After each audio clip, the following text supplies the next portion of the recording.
오늘은 우리 본문 말씀을 통해서 합리화의 유혹에 넘어가지 말라, 이렇게 말씀을 제목을 정해보았습니다. 합리화의 유혹에 넘어가지 말라.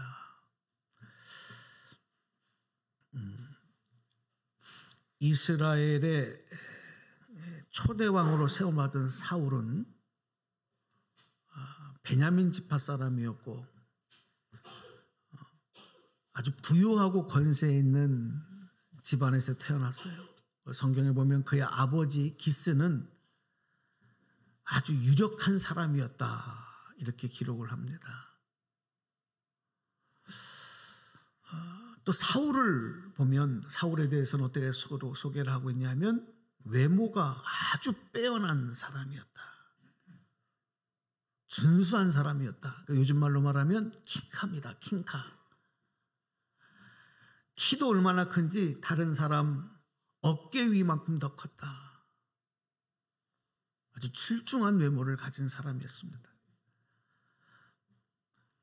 그것만이 아니라 외모적으로만 뛰어난 게 아니라 그 아버지 말에도, 아버지 말씀에도 대단히 순종하고 또 그 아버지 마음을 잘 헤아리는 효자였습니다.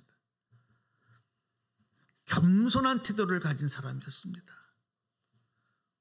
그러니까 사울을 보면 집안 내력이나 그 인품이나 외모나 어디 하나 흠잡을 데가 없는 거의 완벽해 보이는 사람이었어요. 그가 바로 사울이었습니다. 그런 사울을 누구나 다 인정했고 칭찬했습니다. 하나님께서도 이스라엘의 초대 왕으로 될 인물, 당연히 사울을 지명하실 정도로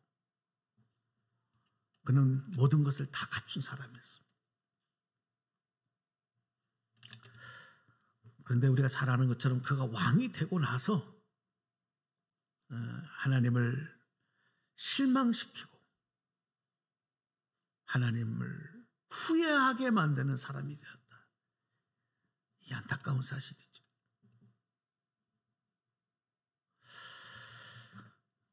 왜 그랬을까? 이렇게 완벽했던 사람, 누구에게나 인정받고 칭찬받고 하나님까지도 인정했던 이 사울이 왜 이렇게 변했을까? 무엇이 원인이었을까? 그 원인은 그 합리화의 유혹에 넘어갔기 때문에 여기에서 진 거예요.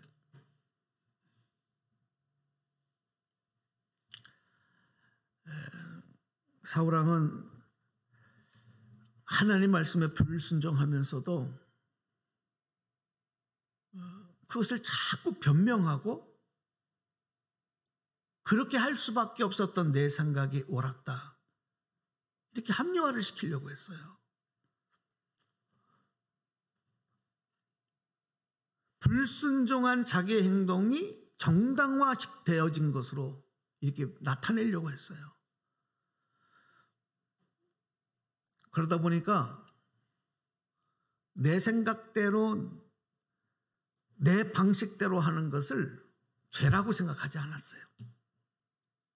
내가 왕이니까, 나는 그런 위치에 있으니까, 나는 그런 능력이 있으니까 그걸 전혀 죄라고 여기지 않은 거예요. 이 마땅한 거다, 당연히 이렇게 해야 되는 거다. 그런데 하나님께서는 그런 사울을 보시고 크게 실망하신 거예요.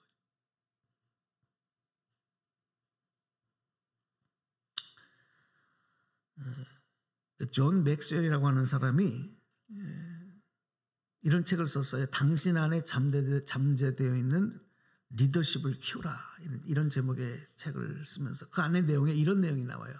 한 대목을 소개하려고 하는데,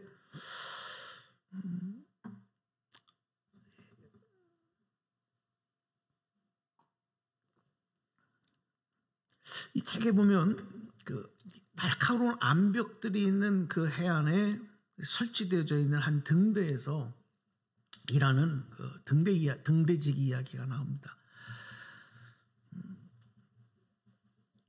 이 등대지기는 그 등대의 불을 절대 꺼트리면 안 되기 때문에 한 달에 한 번씩 상당히 많은 양의 기름을 이제 공급을 받았어요. 정부로부터. 근데 그 가까운 곳에 살고 있는 마을 사람들이 참 가난하고 어렵게 삽니다. 그래서 이 등대지기를 찾아와서 힘들고 어려운 얘기를 해요.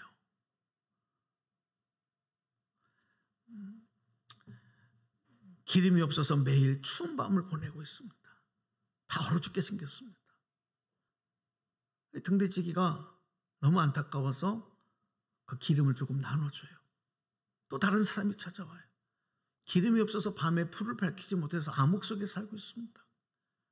너무 안타까워서 그 기름을 또 조금 나눠줍니다.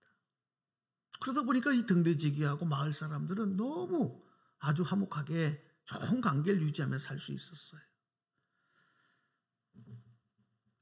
그런데 하루는 문제가 생긴 거예요.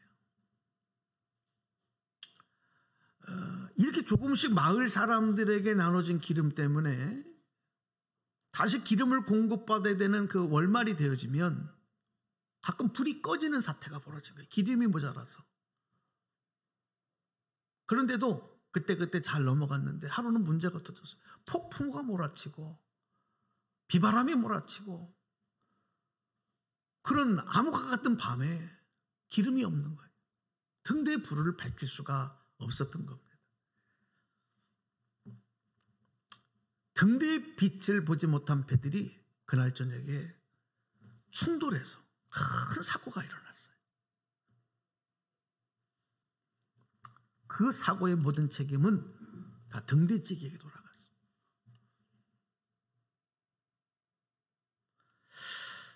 등대지기는 자기가 공급받은 기름으로 이웃을 도와주었다고 하는 변명, 어떻게 보면 설득력 있는 변명인 것 같지만, 그러나 등대의 불을 꺼트리지 말아야 되는 이 등대지기의 사명을 충실히 감당하지 못한 것을 대신할 수는 없었던 것입니다. 자, 여러분, 이 이야기를 들으시면서 어떤 생각을 가지세요?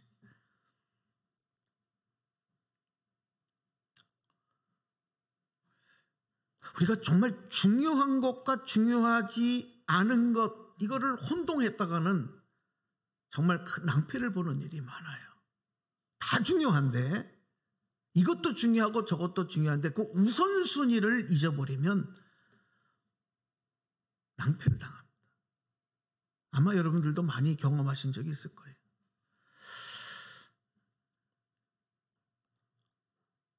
이 우선순위를, 중요한 것과 덜 중요한 것을 구별하지 못하면 내 생각에는 좋은 일을 하고 합당한 행동을 한 것이라고 주장해도 이 등대지기와 같이 치명적인 실수를 저지를 수 있다는 것. 우리 이것을 망각해서는 안 됩니다.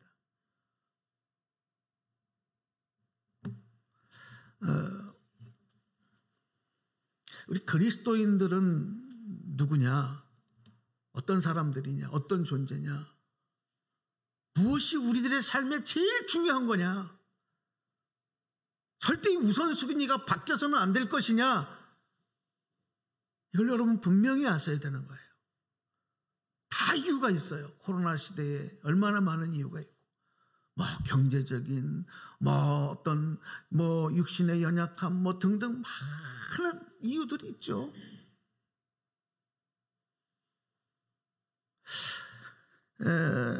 사사시대의 마지막 시기를 살았던 이스라엘 백성들에 대해서 성경은 이렇게 기록을 해요. 그들은 하나님 말씀보다 자신들의 생각대로 살았다. 자기들이 원하는 대로 살았다. 우선순위를 바꾸고 살았어요. 하나님의 말씀과 뜻에 순종하며 사는 것보다 자기들의 기대와 바람이 이루어지는 것을 더 중요하게 여겼어요.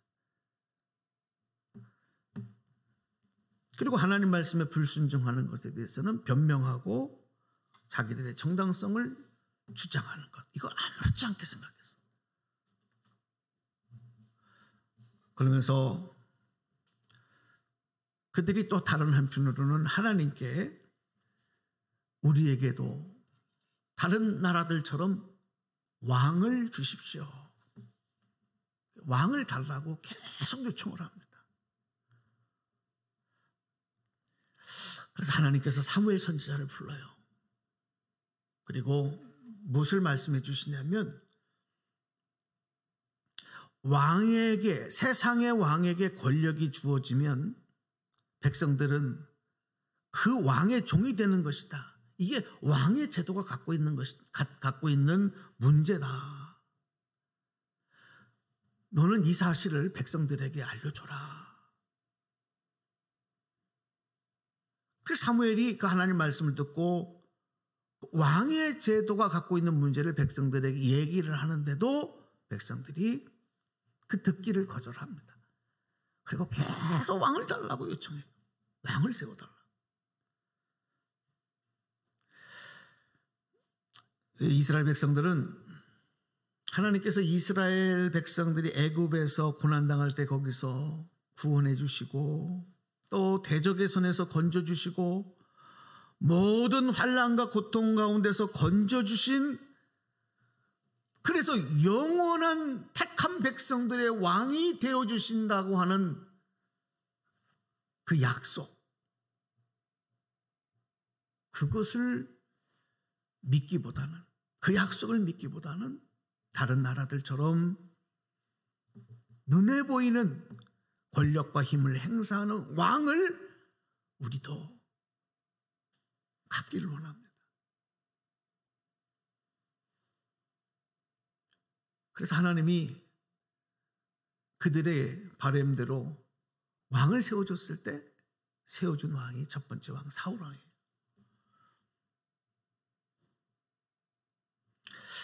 사울이 왕위에 오르고요, 얼마 되지 않았을 때 이 암몬 나라가 이스라엘 땅을 침범을 해요. 침략을 해요. 그 길앗 야베스 지역을 침략을 할 때 이제 그곳에서 전투가 일어납니다. 그때 사울 왕이 하나님의 영에 감동이 되어져서 이 전쟁을 지휘한 결과 큰 승리를 거둡니다. 그러니까 백성들이 이 사울 왕을 더 지지하겠죠. 그렇지, 우리가 원하는 대로 왕이 세워지니까 봐라, 이런 큰 승리와 기쁨이 있지 않느냐. 그리고 사울의 왕권이 더 확립이 되는 기회를 얻는 겁니다. 왕이 오린 초창기에 이런 큰 승리를 얻었으니 기고만장해졌겠죠. 그런데 사울 왕은 그렇게 하지 않았어요. 그 승리를 얻고도 그 승리의 영광을 하나님께 돌리는 겸손함을 잃지 않았습니다. 또 자기를 반대하는 세력들을 다 배척한 것이 아니라 관용을 베풀어서 그들을 품는 너그러운 지도력을 보여요. 이스라엘 백성들은 그런 사울 왕을 너무너무 더욱 지지하게 되고, 그 사울을 왕으로 삼고 왕으로 삼는 하나님 앞에 감사의 화목제를 드리면서 모두가 다 크게 기뻐했다. 성경이 그렇게 기록을 하고 있습니다.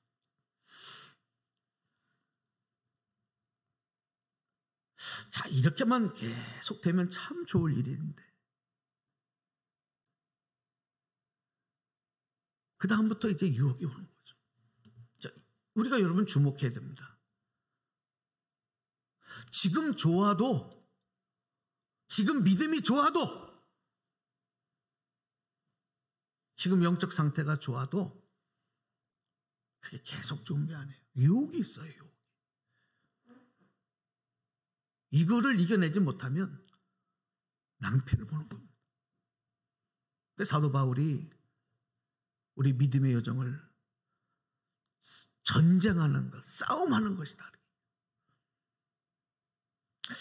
이 사사 시대가 이제 막을 내리고 왕정 시대가 시작된 거예요. 이스라엘 역사에 큰 역사의 패러다임이 바뀌는 거예요. 응?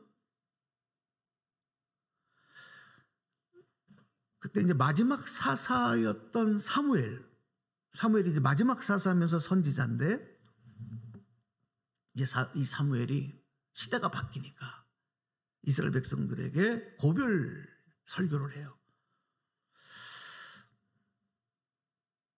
그 내용에서 하나님께서 이스라엘 백성들이 원하는 왕을 세워주시면서 당부한 말씀을 다시 이 고별 설교 때 강조를 합니다. 자, 그 말씀이 사무엘상 12장 14절에서 16절에 기록이 되는데 표준 세번역 말씀으로 준비해드렸어요. 우리 앞에 같이 함께 소리내서 보겠습니다. 읽겠습니다. 시작. 만일 너희가 주를 그분에게 순종하여 주의 명령을 거역하지 않으며 너희나 너희를 다스리는 왕이 다 같이 주 하나님을 따라 산다면 모든 일이 잘 될 것이다. 그러나 주께 순종하지 않고 주의 명령을 거역한다면 주께서 손을 들어 조상들을 치신 것처럼 너희를 쳐서 멸망시키실 것이다. 너희는 그대로 서서 주께서 이제 곧 하실 큰 일을 눈으로 직접 보아라.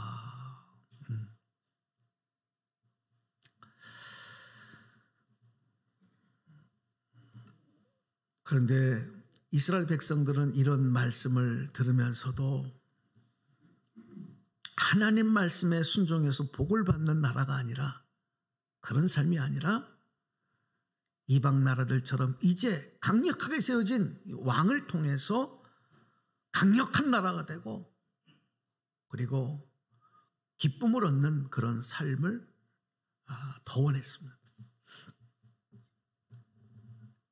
그리고 자신들이 하나님께 택함받은 하나님의 소유가 되고 제사장 나라가 되고 거룩한 백성으로 존재하는 그런 목표와 사명, 이것 때문에 하나님이 이스라엘 백성들을 택하셨다는 사실을 잊어버리고요, 자기들의 생각과 주장과 바람만 이루어지기를 기대했어요.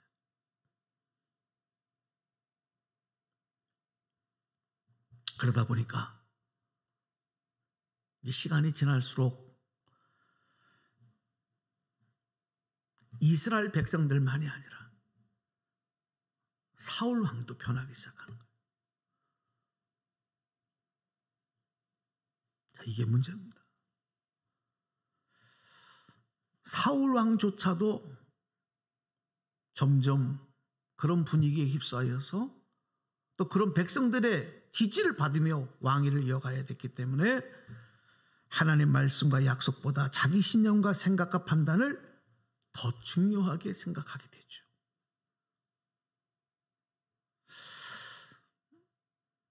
그러면서 하나님의 언약을 깨트리는 행동을 반복합니다. 이런 모습을 보고 사무엘 선지자가 너무 안타까워서 그 마음을 돌이키게 하기 위해서 이렇게 이야기를 해요. 성경에 보면 사무엘상 12장 20절에서 22절까지 말씀을 올려드립니다. 자, 말씀 볼게요. 시작. 사무엘이 백성에게 말하였다. 두려워하지 말아라. 너희가 이 모든 악행을 저지른 것은 사실이나 이제부터는 주를 따르는 길에서 벗어나지 말고 마음을 다 바쳐 주를 섬겨라. 도움을 주지도 못하고 구원하지도 못하는 쓸데없는 우상에게 반하여 그것을 따르는 일이 없도록 하여라. 그것들은 헛된 것이다. 주께서는 너희를 기꺼이 당신의 백성으로 삼아 도와주시기로 하셨기 때문에 주께서는 당신의 귀한 명예를 지키시려고 해서라도 당신의 백성을 버리지 않으실 것이다. 응? 정말 그 백성들이 돌이키고 하나님께로 돌아오기를 원하는, 회개하기를 바라는 마음으로 이런 하나님의 깊으신 뜻을 전했습니다.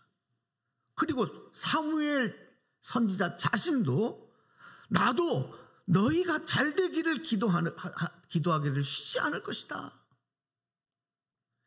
너희가 선하고 의로운 길을 갈 수 있도록 나도 너희들을 계속해서 가르치겠다. 이렇게 약속하고 당부합니다. 그러나 그래도 너희가 계속해서 악을 행하면 너희도 망하고 너희 왕도 망할 것이다.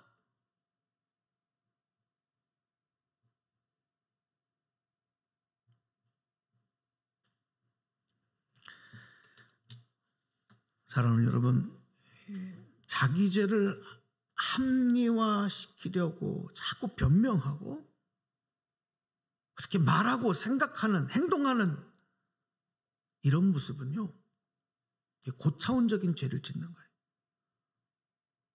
순수한 죄가 아니에요. 모르고 짓는 죄가 아니에요. 자기의 죄를 점점 스스로 눈덩이처럼 불려가는 어리석은 모습이에요. 그래서 우리는 에덴 동산에서 아담과 하와를 통해서 서로에게 자꾸 죄를 전가시키고 변명하고 자기를 합리화시키는, 그래서 선악과를 따먹었지만 결국은 에덴 동산에서 쫓겨나고 죄인들의 조상이 되는 이런 안타까운 모습으로 변화되는 모습을 우리가 확인하지 않습니까? 사무엘상 13장에 보면 이 사울왕이 왕이 되고 나서 2년이 되었을 때 그 아들 요나단이 게바에 있는 블레셋 수비대를 공격합니다. 이로 인해서 이제 전쟁 상황이 발생해요. 그 당시에 사울 왕이 군대 3,000을 세워놓고 있었는데, 그리고 요나단에게 1,000명의 군사를 띄워줬었는데, 이 일로 인해서 이 블레셋이 군대를 일으킵니다. 일으킨 군대가 병거가 3만에다가 기마가 6천, 병사들은 해변의 모래처럼 셀 수 없이 많았다. 이스라엘 군대는요, 자신들이 위급하게 되고 적들에게 포위가 됐다는 사실을 알고는 굴이나 숲이나 바위 틈에 웅덩이 속에 숨어서 두려움에 떨고 있었고, 점점 탈영병들이 막 속출하는 일들이 발생하는 거예요. 그 사울왕으로서는 대단히 큰 위기를 만난 거예요. 왕이 되고 2년이 지났어요.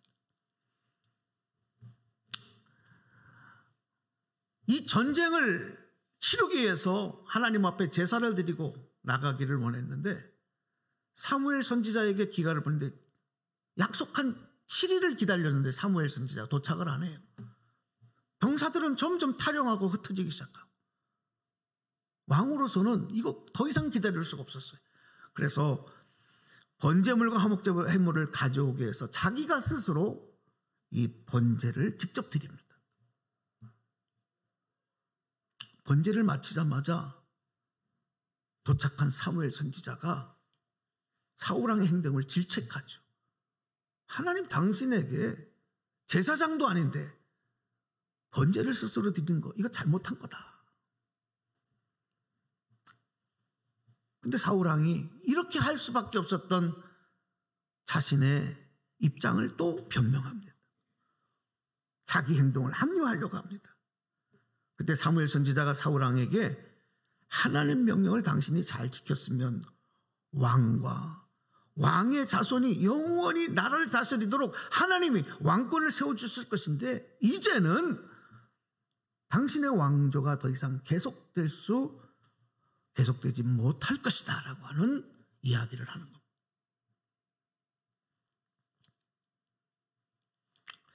오늘 본문 사무엘상 15장에서도 하나님께서 사울왕에게 명령하셔요. 아말렉을 쳐서 도말하며 남녀노소 짐승까지도 다 진멸해 없애라. 하나도 남겨둬서는 안 된다. 이 전쟁에 임할 때에 사울왕에게 이렇게 명령을 했는데, 사울왕이 또 하나님 명령대로 하지 않아요. 오늘 본문 사무엘상 15장 이제 9절에 본문 앞에 있는 9절의 말씀을 한번 볼게요. 한번 읽어보겠습니다. 시작.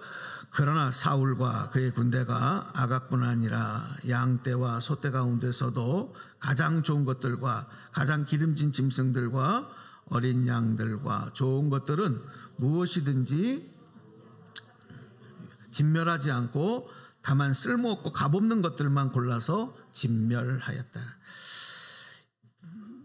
이렇게 불순종하는 사울 왕을 보고 사무엘이 근심을 하면서 밤을 새고 부르짖어 기도했습니다. 그리고 하나님은 이미 이런 사울을 왕으로 삼으신 것을 후회하시고 그를 버리시기로 하셨다. 성경이 그렇게 기록을 해요. 그런데도 사울 왕은 이런 사실을 알고 찾아온 사무엘 선지자에게 뭐라고 변명하냐면, 뭐라고 핑계를 대냐면, 내가 여호와의 명령을 행하였나이다. 이렇게 거짓말을 해요. 근데 이게 금방 들통이 나요. 그러자 사울 왕이 또 이렇게 얘기해요. 하나님께 제사를 드리려고 저것들을 가져왔습니다. 자기가 그렇게 하라고 핑계를 대놓고 자기는 빠지고 백성들이 끌어왔습니다. 그때 사무엘 선지자가 사울 왕에게 이렇게 말했습니다. 자, 사무엘상 15장 22절 23절 제 말씀입니다. 함께 크게 시작. 사무엘이 나무랐다. 주께서 어느 것을 더 좋아하시겠습니까? 주의 말씀에 순종하는 것이겠습니까? 아니면 번제나 화목제를 드리는 것이겠습니까? 잘 들으십시오.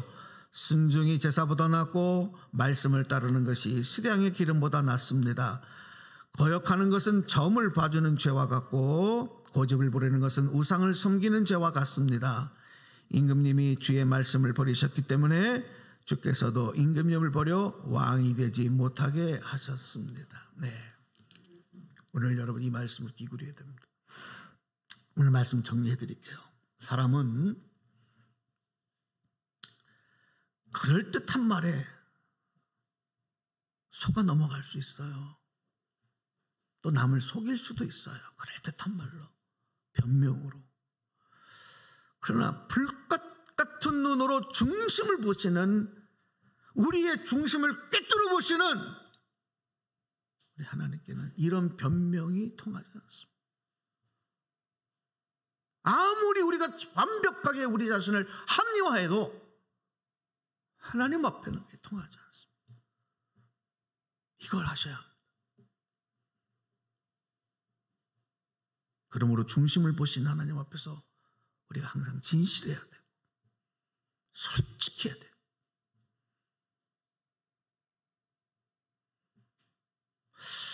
우리는 내 생각과 말과 행동을 합리화하려고 하는 유혹에 자주 넘어집니다. 자꾸 변명하고 싶은 마음이 우리 안에서 계속 용광로처럼 끌어올립니다. 인정하고 싶지 않습니다.